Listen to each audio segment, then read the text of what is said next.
আসসালামু আলাইকুম। প্রাইম টিউটরসের পক্ষ থেকে তোমাদের সবাইকে স্বাগতম। আজকে আমি আলোচনা করব তোমরা কিভাবে তোমাদের নিজের যে সিলেক্টিভ সাবজেক্ট গুলো আছে, যারা বিজ্ঞান বিভাগে আছো বা যারা মানবিক আছে, তাদের নিজের যে সাবজেক্ট গুলো আছে সেগুলো বিষয়ে কিভাবে এমসিকিউ তে ভালো করতে পারো। তোমাদের অনেকেই কিন্তু আসলে যারা লিখিত মোটামুটি একটা ভালো রেজাল্ট করতে পারো, কিন্তু এমসিকিউ তে গিয়ে কিন্তু মোটামুটি একটা ভয় তোমাদের মধ্যে কাজ করে, তোমরা বেশি মার্ক তুলতে পারো না। তো এই ক্ষেত্রে এমসিকিউ তে ভালো করার একমাত্র উপায় হচ্ছে পাঠ্য বইয়ে খুব ভালো মতো মনোযোগ দেওয়া। অর্থাৎ তোমাদের যেই পাঠ্য বইটা তোমাদেরকে বোর্ড থেকে দেওয়া হয়েছে সেই বইটা খুব ভালো মতো পড়তে হবে। ভালো মতো বলতে একদম ধরো যে কোনো একটা অধ্যায় যদি সিলেক্ট করো তুমি, সেই অধ্যায়ের আগা থেকে গোড়া একদম পুরোটা প্রত্যেকটা লাইন বাই লাইন তোমাকে পড়তে হবে। এখন কথা হচ্ছে আমাদের তো যে কোনো পড়াশোনা করার পরে আবার রিভিশনও করতে হয়, একবার পড়লে তো আর মনে থাকে না। তো প্রতিবার কিভাবে আগাগোড়া পড়া সম্ভব?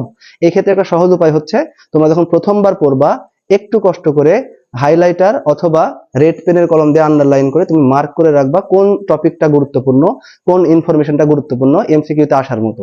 তুমি যখন সেটা মার্ক করে রাখবা, প্রথমবার যখন একটু কষ্ট করে একটু অতিরিক্ত 10 মিনিট সময় দিয়ে পড়বা, পরের বার দেখবা ওটা রিভিশন করতে গিয়ে তোমার কিন্তু অর্ধেকের অর্ধেক সময় লেগে যাচ্ছে।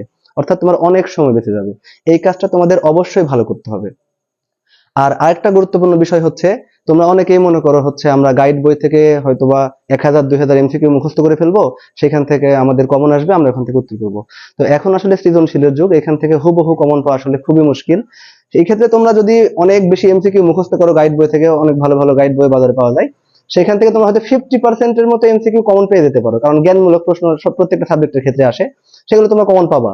কিন্তু যখন অনুধাবনমূলক প্রশ্নের দিকে যাবা, প্রয়োগমূলক প্রশ্নের দিকে যাবা, বা উচ্চতর দক্ষতামূলক প্রশ্ন যখন এমসিকিউতে আসবে, তখন কিন্তু আর হুবহু কমন পাচ্ছ না। সেই ক্ষেত্রে তোমাকে কিন্তু বেসিকটা ক্লিয়ার রাখতে হবে।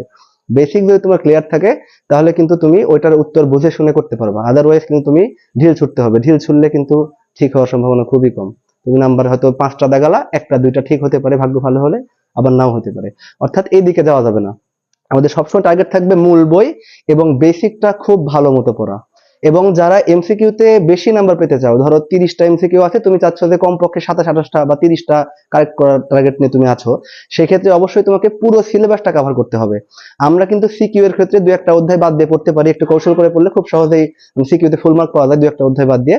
কিন্তু এমসিকিউ এর ক্ষেত্রে কোনোভাবেই কোনো অধ্যায় বাদ দেওয়া যাবে না যদি তুমি শতভাগ মার্ক পেতে চাও। তোমাকে অবশ্যই সিলেবাসে যে কয়টা অধ্যায় আছে প্রত্যেকটা অধ্যায় আগাগোড়া পড়তে হবে। এবং আবার বলছি আমি, তুমি মনে রাখবা, এমসিকিউ পড়ার সময়, মানে এমসিকিউ এর প্রস্তুতি নেওয়ার জন্য যখন তুমি পড়বা, বইয়ের একদম অধ্যায়ের শুরু থেকে শেষ পর্যন্ত পুরোটা পড়তে হবে। এবং প্রথমবার অবশ্যই অবশ্যই তুমি হাইলাইটার বা মার্কার দিয়ে দাগায় রাখবা, যেন পরের বার পড়ার সময় সহজেই জিনিসটা তোমার নজরে আসে। আমরা ইতোমধ্যেই বিজ্ঞান বিভাগের ফিজিক্স, কেমিস্ট্রি, ম্যাথ এবং হায়ার ম্যাথ বিষয়ে সিকিউতে কিভাবে সহজে ভালো করতে পারি এই ব্যাপারে ভিডিও আপলোড করে রাখছি। তোমরা যারা আমাদের চ্যানেল বা পেজে নতুন, তোমরা ভিডিওগুলো দেখে আসতে পারো। এবং ফার্দার ভালো ভালো ইনফরমেশনের জন্য, সহজ টেকনিকের জন্য তোমরা আমাদের পেজ এবং চ্যানেল ফলো এবং সাবস্ক্রাইব করে কানেক্টেড থাকো। আল্লাহ হাফিজ।